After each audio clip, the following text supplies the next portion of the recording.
Questions and comments? The Honourable Member for Parkdale-High Park. Thank you, Mr. Speaker, and I thank my colleague opposite for his comments.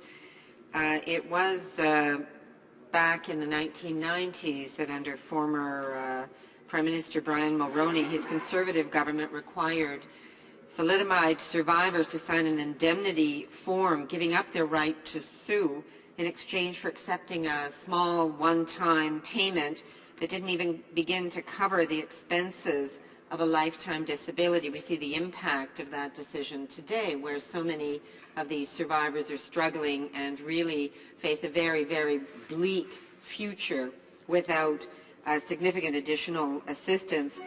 So I ask the member opposite, do you agree that Canada has a moral obligation to provide compensation for the thalidomide survivors? Parliament Secretary to the Minister of Citizenship and Immigration.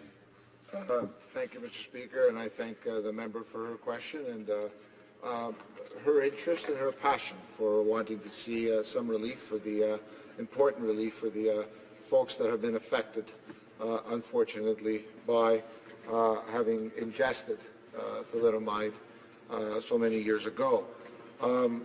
Certainly, Mr. Speaker, I can say that Health Canada has learned from this tragedy. We all have.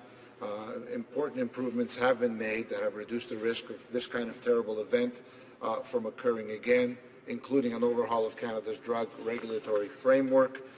And I will simply end by responding in this way, that the new law that we put in for Vanessa's law, C-17, certainly has strengthened our regulatory tools that we have to ensure that something such as the thalidomide tragedy never occurs again in our country.